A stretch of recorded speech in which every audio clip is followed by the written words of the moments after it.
With a country with the finest public relations professionals, yet the country still struggles with bad reputation. Today on the Amina Atairu Show, it promises to always be interesting and infotaining as usual. And I'm your regular host, Amina Atairu. We'll take a break, and when we come back, I'll be unveiling my guests. The Amina Atairu Show, Finding Answers. My guest on the show today is one of Nigeria's topmost public relations professionals, Olanrewaju Alaka, popularly known as Larry Blue Media. He is a dedicated PR expert, brand communicationist, and a talent manager. Thank you for joining me, Larry. Yeah, it's nice to be here. Nice to always have you. How are you doing? I'm great, and you? Great. Now, looking at the country, I just like to go into it straight up. Okay. We're the populous nation in the country. That's right. A booming creative industry. Topmost. That's right. PR professionals. But bad reputation. Yes. Why do you think Nigeria is suffering from so much bad reputation, even though it has a lot of public relations experts? All right, thank you very much for that question. I would like to take it to definition of public relations. So basically it has to do with management of reputation, how you want the public to see you and how you want them to feel about you. And so far, internally and externally, Nigeria suffers from bad reputation. And there are so many causes for that. Okay. And I would say that Nigerians have the penchant for the dissemination of bad news, locally and internationally. And we know already every nation suffer from, every nation has the mix of good and bad people, and it's really sad that Nigerians are always pushing out the bad narrative. I mean, for instance, we celebrate people that they got their wealth from terrible ways, and people that they're oppressing people in Nigeria, and they celebrate people that they're not doing what they should actually. So this is a mindset, right? That's one. The number two, the public relations professionals, there is little they could do, and there is more they could do. Here's what I mean. Okay. If, for instance, professionals come together and say they want to tackle the bad reputation Nigeria has, what do they have to? How would they ensure that the public, the masses, are following this course, right? So this now takes us to the government from the top, because even politicians, they are contributing to a large part of it. Here's a case study. During the last election, you could see that they used public relations to ensure that people are divided. They try to promote tribalism. They try to promote corruption and all that. So these guys are financing this cause, and these guys are using public relations to get this thing done. Now imagine employing the service of a public relations expert for your campaign, and this is someone that should be ethical, that should be ethical and do what is right. Of course, they need to make money. They need to generate revenue for themselves. They can't say that they would decline such projects. Now, it means that indirectly they are contributing to the bad reputation, to the bad press, because it's coming from the top. So what I would say is, Nigerians, citizens, the experts, right, and also the government, they are a major cause to the bad reputation we have. And for the good ones we have, for the good people or the good things Nigeria is known for, is suppressed.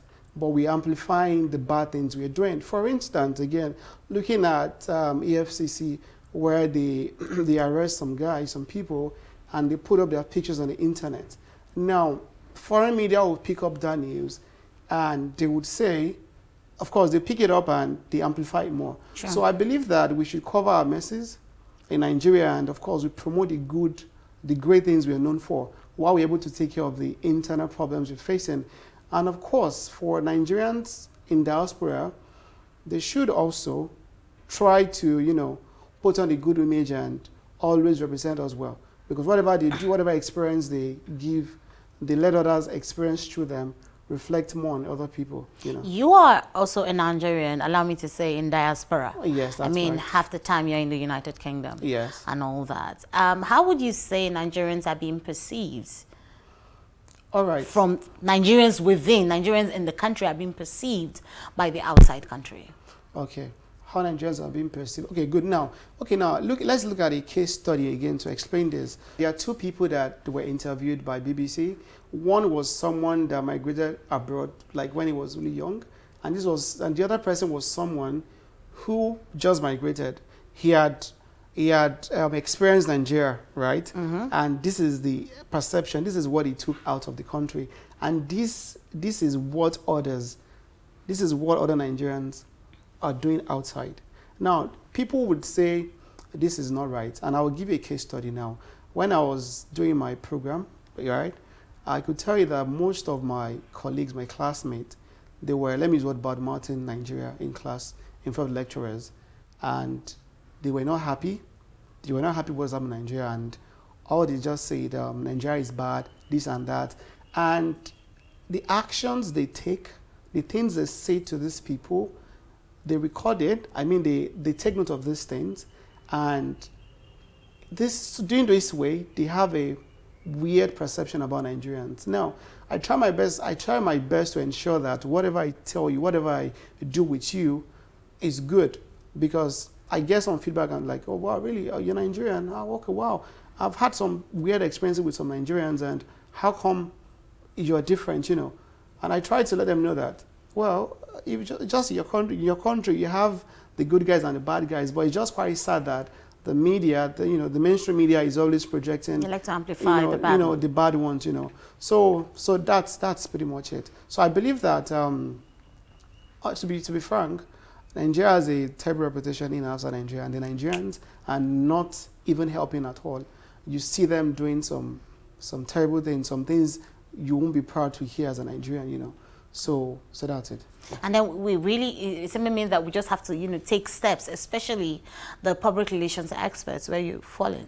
Yes. We need to ensure that we take steps to either reach out to the government to find out how we can launder, our image. However, I would want to first dive into you. Okay. You talked about, your course when you were studying and how people perceived Nigerians. Yes. What led you? I want to go into your life right now. Right. So what led you into becoming a PR professional? All right, thank you for that question. Well, my journey started when I was in OAU in Ife. So what I studied German language. German. Yeah, that's what I studied. So you speak German. What could others? Yes, exactly. I call it As a special Deutsch, yeah. Yeah. So I studied German, and my journey started because naturally I love to solve problems. Using communications to solve problems anywhere in Indonesia for myself. So I found that calling, and I went into creating events in school. Then that was 2013, 14 thereabout. Then along the line there was Instagram, there was Facebook. So ever since then I saw myself helping brands and helping individuals with their businesses. I found myself, taking some courses, just trying to see how I can solve these problems, communications problem. In fact, I had no idea what I was doing was public relations. Oh yeah? Yes, I was getting jobs from clients in Lagos. I was in Ife at that time, and I just found myself in places I least expected. Then I said, well, this is my calling. Let me just go with it. And so far, it has been an interesting experience. It's been a great one. And I thank God for where I am today, really. And that was, so I said, I needed something.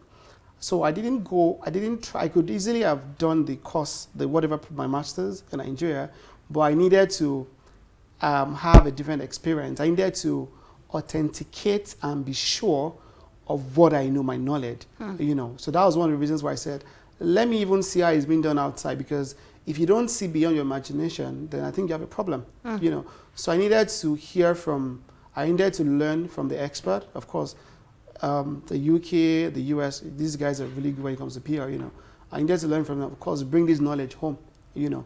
So these are one of the reasons why I said, let me just, you know, learn more, you know. Let me know more about my field. So, talking about your experience, so you've had over 3,000 publications to your name, and within this space of, I mean, how many years, you have been able to manage a few talents. But one I would want us to center on is James Brown, the popular cross-dresser. Okay. I mean, you managed him. How was managing him like? It was an interesting experience. And like I said previously, I said I love to use PR. I love to solve you know, problems, communications problems, and the experience was interesting in the sense that we know James for who he is, or for what, you know, for what they are, you know. You know, some of us don't actually. He's a wonderful person, and managing him was, I would say, it was a different experience for me because if you say you're a professional in the field, I think it makes sense if you're able to explore different industries. You understand? So I don't want to go much into managing him, but I would say that it was a good experience. You just hit me with the question. It's with the right question. I'm answering. Okay, so I mean, we recall that at a point in time he said he was off, you know, Olanrewaju's media management, and so we're wondering, like, oh, what would have gone wrong looking at your reputation, and of course there was like a turning point for him at a point in time where he had to travel, you know, to the UK, and everybody was happy for him. And it seems like you were quite, you know, quite instrumental to that. So we would like to understand what really happened. Was there a fight? Was it easy managing a talent, a cross-dresser like James Brown? Okay, yeah, I would say, to be very sincere, if anyone is to manage James, I would say they are going to manage the right person. Here's what I mean. He's really hardworking. He's hardworking. And I can say for a fact that, you know, sometimes if you're an expert in a field, you don't have to do much. Yes, you don't have to do much. You just do one or two things, then boom, it's out there, you know. So it was, I would say he did 70% of the job, yes, while I did 30. But the 30 I was doing was really powerful, you know. So he loves his career, and how do I say it? He loves to push himself, and we can all see this really. You know. So we didn't fight. There was no misunderstanding between us. In fact, we still talk. You understand? But it's just sometimes we have assignment to do, and my assignment was to go into his life and do whatever I desired to do, and which is all evident. And when the day when I started managing him, and the last time I managed him, you know, we could see the result and what has become of James. You know, he was able to buy a house, was able to buy a car, was able to travel to the UK for his education, and all of this happened when we were working together. You know, like I said, he's hardworking, and people think that maybe James he doesn't have money or he's broke. Trust me, James has money, he's rich. No jokes. I mean it for real. But just because he does whatever he does, you just won't take him seriously. And I don't want to go much into him anyways, but he's a wonderful person to work with. And so do you see yourself working with more cross-dressers? I don't think so, and here is why. Okay. Because for what I do, public relations management, I don't want to be seen as someone that manages cross-dressers only. I want to be seen as someone that manages other talent and also manage other brands, you know. So if to say I want to have a niche, then it means that I'm going for cross-dressers generally. So it's not a bad idea to touch different areas, different industries, you know. Just see how I can contribute my own value to these industries, and this is evidence in while I was managing James, you know. A lot of businesses right now, yes. We recall what happened in the early, you know, part of 2023 where there was a cash crunch. The economy right now is hard.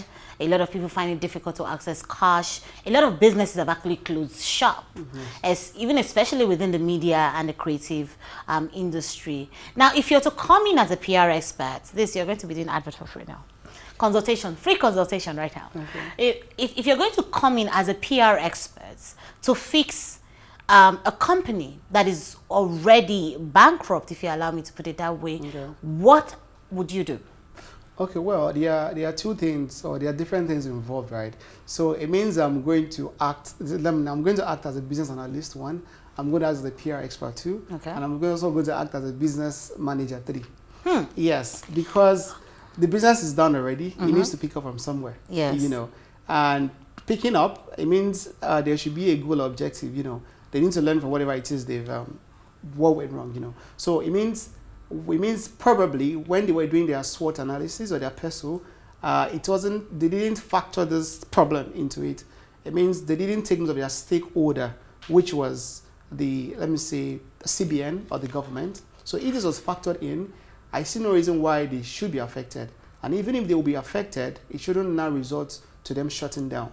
You understand? So it means that they've learned from that. It means their next operation they would have to effectively carry out a SWOT analysis and a PESO analysis. You know, this is going to help them pick up again and, of course, see where their strength is, their weaknesses, and, of course, see what other factors, what other stakeholders could affect their business. So me coming as a PR expert, it means that after we are able to do all of those things, I mean, we try to do analysis and pick the business up, then we take it to the communication of the message as a goal. What goal exactly? What does the business stand for? What do they want to be known for? You know. So once I know that, then I use that as my seed to grow the brand. You know. Then we go into different areas of communications. That's do the PR, and PR is really big. And PR is just like a child. It never stops growing. So it's a continuous thing. Yes. As I tell you right now, I can tell you that if you invest 50 million into PR, you've not done anything because you keep investing more and more and more. Because the day you stop doing that, it's just the day you stop watering your plant, it dies really. Yes. So you have to keep doing PR. It never stops. Okay, now that being said, yes. So how would you right now advise the government in how to properly learn the image of Nigeria to attract investors? All right. Thank you for that question. Well, sorry. Okay.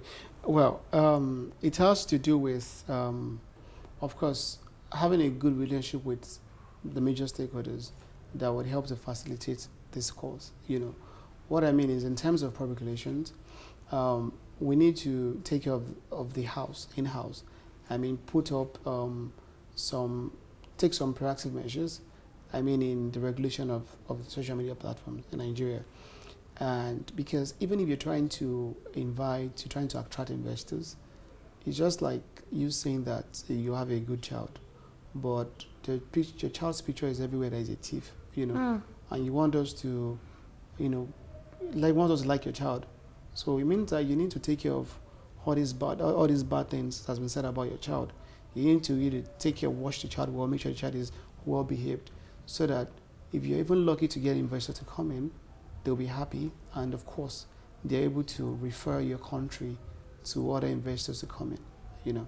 So I strongly believe that we should take care of the house. Once that is done, then, and I mean, taking care of the house means that the government is working hand in hand with the stakeholders, trying to work with regulatory bodies, trying to also enlighten and teach the media, the press, how they should operate. And of course, when there are rules in place, for when you break the rule, then you know what happens. Well, wouldn't that be gogging the media?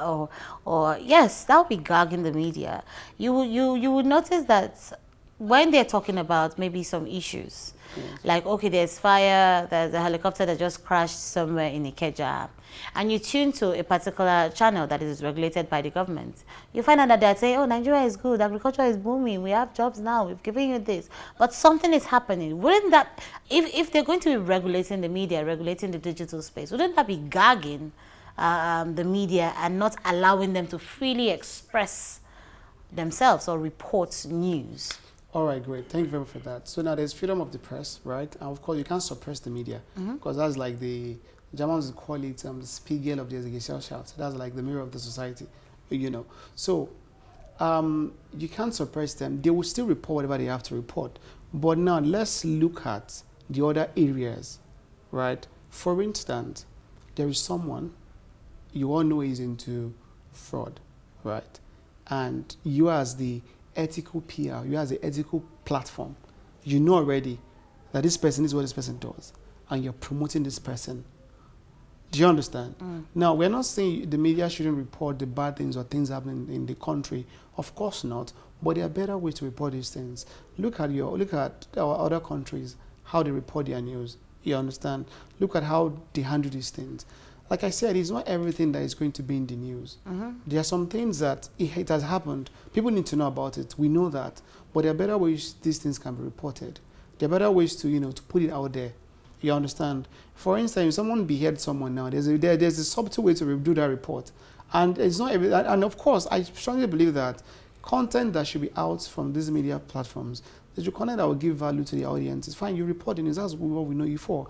But at the same time, try to watch how you report these things and what you promote. You can't be consistently promoting negative things about a country. At least let's have more of the good things than the bad image. So by the time people from other countries are trying to learn about Nigeria, if they must have read some terrible things about Nigeria and they come in to experience a good thing, they are the ones that will still go back and say, wow, this is not what I meant, this is not what I saw. And the sad thing is this: if you're outside Nigeria, if you're inside Nigeria, you think Nigeria is bad or Nigeria is a bad country. I assure you, Nigeria is a wonderful country. No jokes. And I can tell you that Nigeria is one of the best places you can ever live in this world. Yeah? There's a reason for that, yes. I kid you not. And this is people, whoever it is that's traveled outside Nigeria, that has lived outside, will attest to this. There's a reason for this. Nigeria is very free. Nigeria has a lot of wonderful things that you can't get anywhere else, and that's the truth. So wonderful things like what? Now, wonderful things can be ambiguous at the moment. Wonderful things in the sense that you have the freedom to do what you want to do. You can be in Nigeria, and although I'm not promoting laziness, you can be in Nigeria and you don't have a job, and you can still pay your bills. You can take care of yourself. You can fend for your family. You understand? But if you're outside, you have to work. You have to work every day. In Nigeria, so many people don't. I would say that some people, they're just in their homes making money, and they don't have to go out or stress themselves. They are doing whatever things, But if you're outside in a country, it's quite hard to do these things because the tax is going to cut your neck off. And aside from the tax, there are so many things, so many bills that you have to pay for. In Nigeria, you have to pay for the air that you breathe. You understand? In Nigeria, you can escape so many things. And I'm not saying you're escaping these things to be a bad citizen, but even if the government wants to behave like other countries, right, you will still find out that this country is still blessed, honestly. Amazing. And that's the truth. Then now, lastly, just before we go, in one of your interviews online, you said something about artists. I'll quote you. Yeah. Artists will struggle. A lot of talented people in Nigeria or artists will struggle if they don't have good PR manager. How do you mean? Well, thank you for that. So I think that was, yeah. So what I meant was they will struggle because a lot of them, or some of them, think that they know it all. And in fact, they don't know what it means to have a manager or to have someone that understands public relations to be part of their brand. They believe that they know it all. That is one. And number two, they will struggle in the sense that you see some of them, they have bad reputations, they have low conversion rate. Even if brands endorse them, they don't convert. You understand? I understand the fact that they are influencing, and of course, some brand expect you to convert to sales, especially for products. While some of them, they have this bad reputation already. And I see no reason why a brand would want to associate themselves with such influencer, or such talents rather. Yeah, but if you say that the artists Yes. or the talents are doing 70% of the work, Yes. and the PR managers are doing 30%, Yes. how does that affect productivity? All right, great. Now, I said that, I didn't generalize it. I said that in my own case, as my own case study. Okay. Right. What I meant was, I was in 30, he was in 70, because we are seeing more of him. You're seeing more of him. He does most of everything. And what I mean by most of the work is, whatever it is we cook in the background, he executes them. He does them, And in fact, I've taught him, and I've trained the talent. I train my talent in a way that even if you don't have a manager today, you will still survive and you will still do good. You understand? Because it's important as a talent to know what you want for yourself. And even if you think you know, you also need someone to, help you check some of these things, So that's why I say you're going to struggle because you don't know it all. And of course, there's sometimes you'll be wrong, and whoever that is managing you that has the background of PR or that knows his job well, they would put you through, and you'll be on top of most of these things, most of the things you do. Great. Thank you very much, Olanrewaju Alaka, of course popularly known as Larry Blue from Larryville Media. Last word before you go on the show. What's your favorite quotes for people who want the PR professionals to manage their business or their brand? Well, I would just say this: worth doing is worth doing well. If you want to go into PR, then you have to go into it fully, not partially. And also, you need to go and read about what public relations is about before you even try to embark on that journey. Because if you don't, you won't value it, you won't appreciate it. So I'm saying this to all business owners, all brands, to also learn about what public relations is all about, so that by the time you hire anyone that says this is what they do, and they tell you these things, they try to enlighten you more on what it's about, it's going to resonate more with you. So it's important they also try to learn about what it's about public relations, before they even hire a professional to come in. Thank you very much again, Larry Brew, for taking out time to be here on the Amina Atairo Show. Well, it has been an enlightening, I would say, conversation talking to a PR experts in the country. Until we come your way again on next episode, always know that public relations is about reputation, and what you put out there is you. Thank you very much. See you again next week. Bye-bye.